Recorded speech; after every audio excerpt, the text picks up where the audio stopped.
हम सब तय केने रही जे मैथिली ज्ञान चंगेरा में जे पुस्तक सब छै ओकर कनिक परिचय देना बहुत आवश्यक है।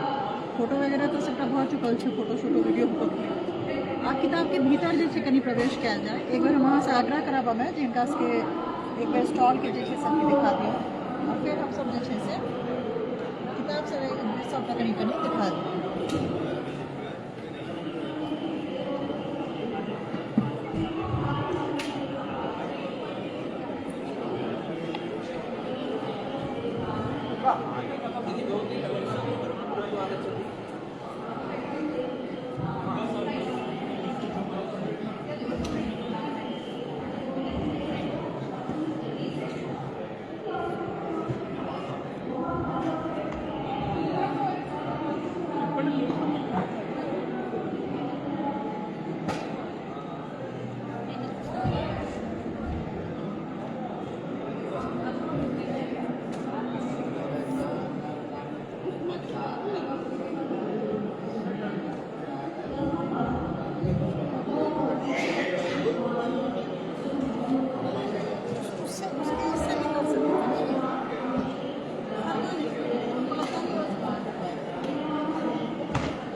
आई हम 7 का किताब चुननो है।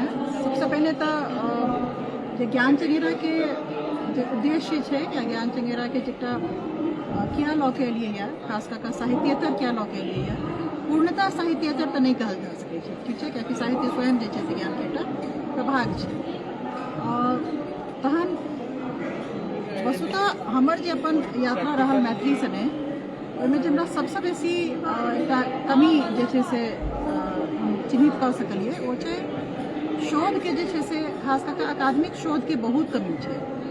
बिहार पर से हो और मिथिला पर तो जानिए का बहुत रास किताब सब छै लेकिन छिड़ियाल छै। तो खास करके जे शोध में जे बच्चा सब उतरे छथिन, जे नवपीढ़िया सब उतरे छथिन और शोध केनाइ के प्रयास तो एकदम से हतोत्साहित हो जाइ छथिन तुरंत से जे किछु नहीं छै पहले डॉक्यूमेंटेशन तो हम सब शोध कथी से करूँ और डर का जैसे से कोनो आर विषय लऽ लेथिन, मिथिला के विषय के छोड़ दै छथिन। अमूमन किछु लोग छथिन जे काज कऽ रहल छथिन पर उनको बहुत दिक्कत होइ छै, बात तय छै। तो ताहि केस में अगर सबटा जे किताब छै जाहिमे ज्ञान विज्ञान छै, दर्शन छै, मतलब साहित्यिक से अलग से हो, जेना लोककथा छै, लोकगीत छै, लोक के एकटा बहुत विपुल विशाल संसार छै और शोधकर्ता सबके जे छै से दिलचस्पी सेहो बहुत बेसी छै। खास करके मैथिली लोक जे एकटा विशिष्ट लोक संसार छै, एकटा लोक के बीच में कएटा लोक संसार छै, ओकर विषय में बहुत दिलचस्पी छै, उत्सुकता छै, जिज्ञासा छै, लेकिन सबटा अथी के एक संगे आननाइ जते उपलब्ध छै ओ तो एक जगह हमरा देखाई नहीं पड़ि रहल छलै। तो हमरा लागल जे जतेक हमर एकटा अनुभव के कहि सकै छियै जे लाभ उठबैत सबटा के एक जगह जे छै से संकलन कऽ देलियै। बहुत रास चीज छूटल भऽ सकै छै, जखनो छूटल होय मने हम ई नहीं कहि रहल छी जे ई सैक्रोसैंक्ट छै, मने एकदम से आखिरी वर्ड छै, फाइनल अथी छै, किछु नहीं छै। एकटा शुरुआत छै, ओहिमे अहाँ सब ऐड कऽ सकै छी, ओहिमे घटा सकै छी, किछु जोड़ि सकै छी, सबके अपन लिबर्टी है। तो मैथिली बचान जे छै से एकरा आनलकै है। ओहिमे आब किछु पुस्तक से जे छै से हम परिचय जे छै से केनाइ शुरू करै छी। ई छै मध्यकालीन पूर्वांचलक वैष्णव साहित्य जे छै श्री राजेश्वर झा जी के लिखल छनि और ई मैथिली अकादमी के प्रकाशन छै।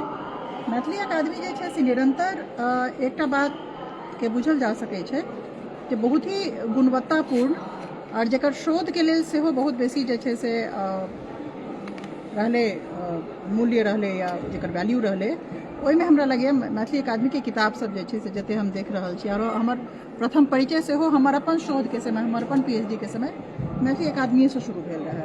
तो ओहिमे हम देख सकै छियै कि पूरा वैष्णव धर्म के जे साहित्य छै ओकर उद्भव छै, बहुत पैघ एकटा बहस छै ब्रजबुली के लऽ कऽ जे विद्यापति से प्रभावित होकर टैगोर जे छै से अपन प्रारंभिक समय में जे छै से ब्रजबुली में लिखलखिन और ताहि दुआरे हुनकर जे छै से प्रभाव के विश्लेषण जे छै से हमसब कहै छियै जे प्रभावित छलखिन हेँ। हुनकर विद्यापति के प्रभाव जे छलनि हेँ, जकरा छाया एते पैघ छलनि हेँ जे सब पर पड़लै, ओकर विषय में देखबै यहाँ ब्रजबुली के इतिहास, ब्रजबुली के काव्य और कवि की सब रचना भेलै ओकर पूरा समग्र चर्चा छै।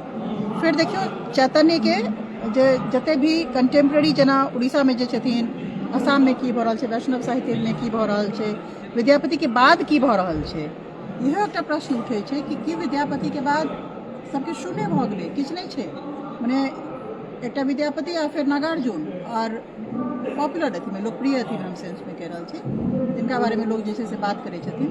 ओहि गैप के जे छै से बताबै लए विद्यापति के तुरंत बाद या हुनकर उत्तरोत्तर के कवि सब एलखिन या के कथाकार एलखिन, के आर कोन पोथी सब एलै, ओकर चर्चा बहुत जरूरी छै। और ओहिमे एकर जे छै से बहुत नीक से जे छै से परवर्ती हुनकर जे छै से काव्य छै, ओकर जे छै से पूरा चर्चा छै।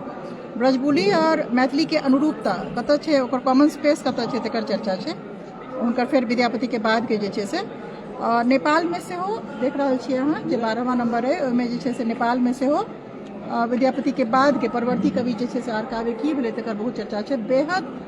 बेहद जरूरी जे छै से किताब छै।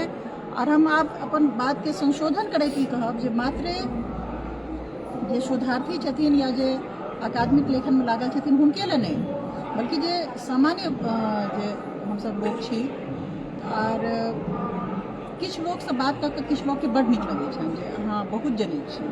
वो जे बहुत जनै छथिन वो बहुत पढ़ने रहे छथिन, तो हुनकर बोली में हुनकर अथी में वो झलकै छन। अगर अहाँ चाहे छी जहाँ के कॉन्वर्सेशन बहुत रिच हुआ, अहाँ के वार्तालाप बहुत नीक हुआ, अहाँ के एकटा नीक स्टोरी टेलर बनी। एखने काल्हि हम एकटा कथा देख रहल छलहुँ हेँ हॉटस्टार, बहुत नीक छै स्टोरी टेलर के, परेश रावल छलै, नीक छलै अपने छलै। स्टोरी टेलर के जे आभा छै और ओकर जे महत्ता छै दुनिया में बहुत बेसी छै। अगर नीक स्टोरी टेलर बनना चाहे छी तो सब तरह की किताब जे छै से पढ़नाइ आवश्यक छै। एक किताब, दोसर किताब जे छै से डॉक्टर भुवनेश्वर प्रसाद गुरु मेहता जी के छन, बहुत ही इम्पोर्टेंट किताब। फेर वर्ण रत्नाकर के समय में जे पूर्व मध्ययुगीन भारत छलैया, सांस्कृतिक भारत छै, ओकर समग्र चर्चा जे छै से अहाँके एहि पोथी में जे छै से भेटत। और ई हमरा लगे एकटा कहै छै कलेक्टिबल आइटम एकटा वर्ड छै। हालांकि हमरा कनीटा वैसा बहुत अथी नहीं है, हमरा नीक नहीं लागैए जे किताब के खाली संग्रह कयल जाए, कियाकि ओ कोनो कमोडिटी नहीं छै, ओ एकटा ओकरा में प्राण छै और ओकरा पढ़ल जाए। देख सकै छियै जे वर्ण रत्नाकर के लऽ कऽ खास कऽ कऽ जहन ई बहस होइ छै जे मैथिली कहियासँ छै, मैथिली में की सब छै, कतऽ कतऽ एकर चर्चा छै, ओकर प्राचीनता के साबित करे में हमरा सबके बहुत नीक लगैए। दूटा बात के बहुत शौक है हमरा सबके, एक तो मैथिली जे छै से चर्यापद के समय से छै, ई साबित करे छै करैके अछि, कियाकि ओकर आर जोकर एंटिपिटी छै, जोकर हिस्टोरिसिटी छै, ओ स्टैब्लिश भऽ जाए, नंबर 1। दोसर हमरा सबके बहुत अथी रहैए जोकर भौगोलिक विस्तार जे छै से बहुत बेसी छै। बजनाइ कम से कम करियो, पढ़नाइ कम से कम करियो, लेकिन भौगोलिक विस्तार खोजियो। हमरा लगैए कनिक विरोधाभास छै एहिमे। तऽ एहि सबके अथी करैके लेल जे छै से मैथिली बाजनाइ बहुत जरूरी छै, पढ़नाइ जरूरी छै और ओकरा प्रयोग में आननाइ जरूरी छै। संगमे अंग्रेजी सेहो हम बार बार कहब, हाँ अंग्रेजी बाजनाइ, सीखनाइ, पढ़नाइ बेहद आवश्यक छै। पावर लैंग्वेज छै, ओकरा जरूर पढ़ू। मैथिली और अंग्रेजी जरूर पढ़ू, संस्कृत सेहो पढ़ू, फारसी पढ़ू, बांग्ला पढ़ू, एसमीज पढ़ू, उड़िया पढ़ू, पर अंग्रेजी जरूर पढ़ू।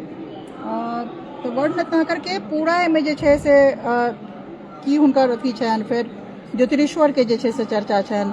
एहि भारतीय ऐतिहासिक में परिवेश में मिथिला के कतऽ ठहराबै छथिन, शिक्षा साहित्य की छै, कला विवेचन की छै, ओहि समय के शब्दावली के मूल्यांकन कयल छै, भौगोलिक मूल्यांकन जहन कऽ रहल छथिन। मरुस्थल के वर्णन छै, नदी के वर्णन छै ना, गाछ वृक्ष लता पुष्प कृषि वनस्पति, पूरा जे एकटा समग्र कहि सकै छी जे ओहि समय के एकटा सांस्कृतिक परिवेश, भौगोलिक परिवेश के जे छै से मतलब एकटा बहुत पैघ दस्तावेज छै। तऽ ई किताब के जे छै से जरूर पढ़बाक चाही।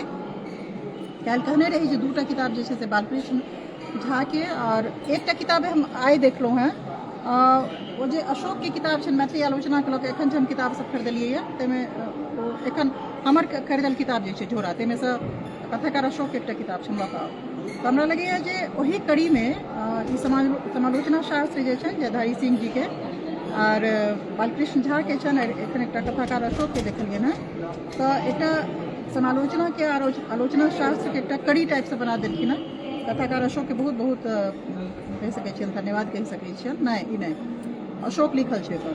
तऽ ई जे छै से समालोचना शास्त्र के ई जयधारी सिंह जी के तीनों किताब के बल्कि हम कहब एकटा कड़ी बनै छै, संग में पढ़ल जाए तो एकटा जे कि पूरा एकटा आलोचना शास्त्र के जे छै से हमर सबके की लोकेशन छै, हम सब ओकरा केना प्रयोग कऽ सकै छियै, ओकर केना विकास भेलै, ओहिपर बहुत जे छै से विशद जे छै से एहिमे चर्चा छै।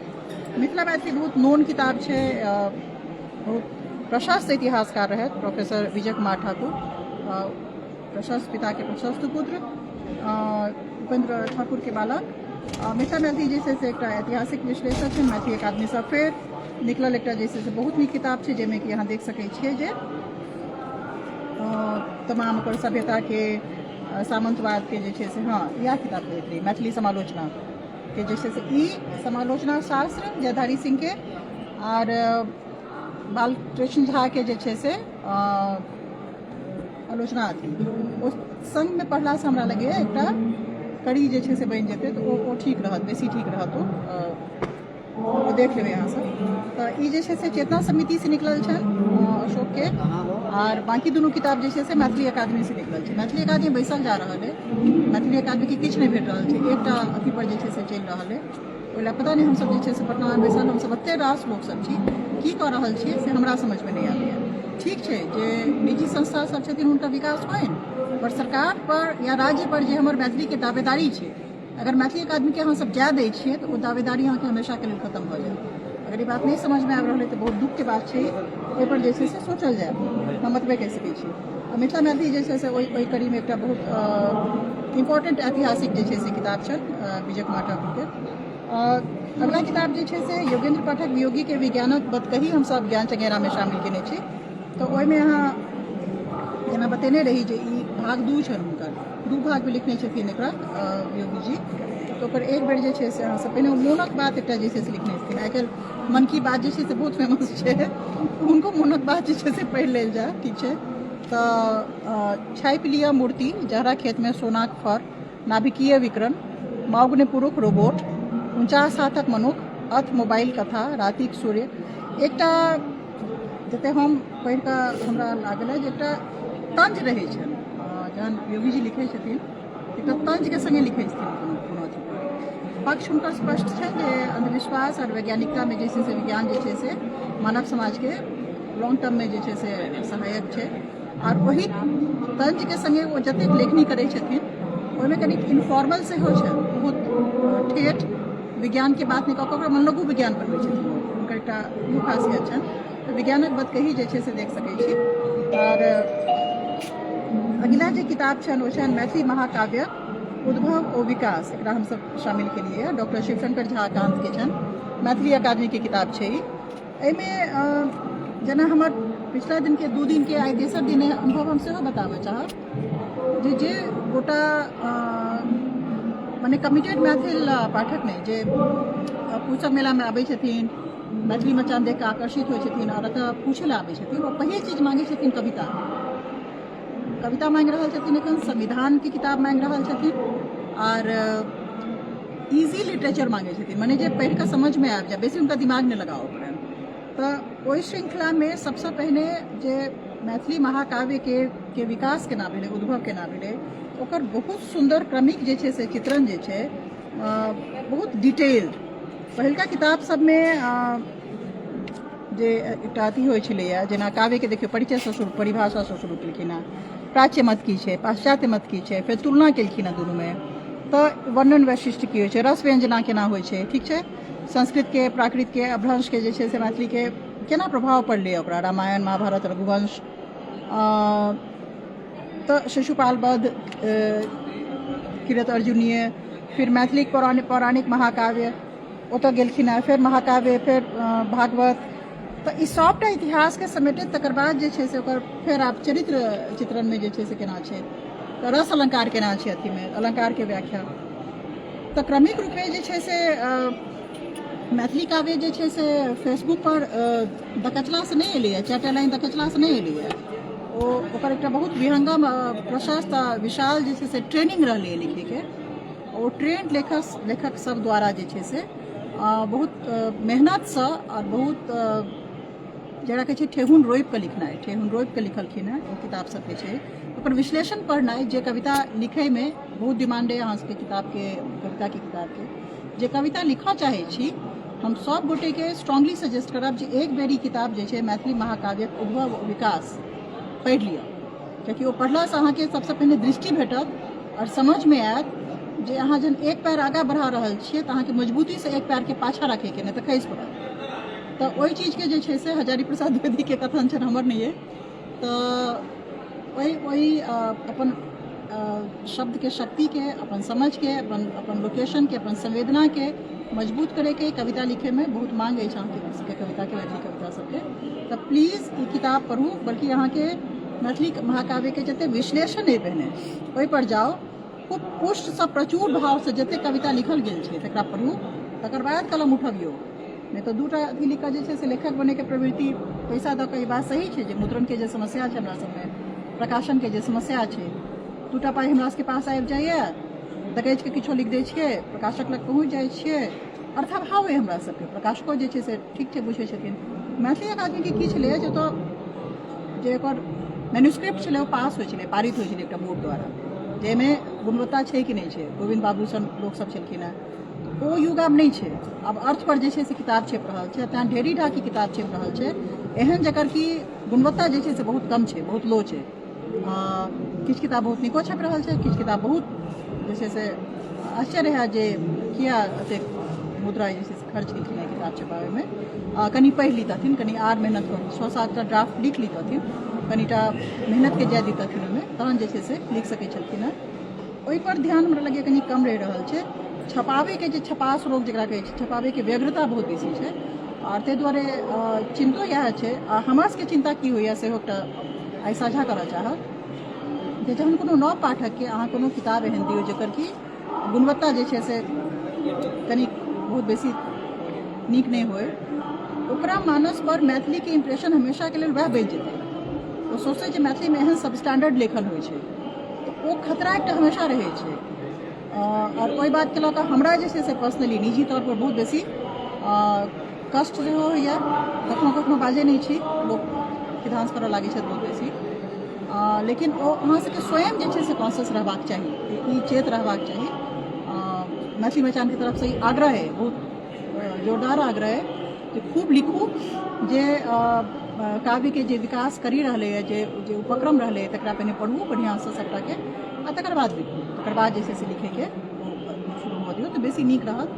आइ जे छै से ई 7टा किताब से ज्ञान चंगेरा के एक तरीका से एकटा छोट जे छै से परिचय देलहुँ हेँ, और किया छै और की छै से कहलहुँ हेँ। आर हमसब जे छै से जेना जेना समय भेटत तऽ ओहि चीज के जे छै से हम ज्ञान चंगेरा के सब किताब के छोट छोट परिचय, ओ किताब क्या राखल गेलै तकर परिचय देब। बहुत बहुत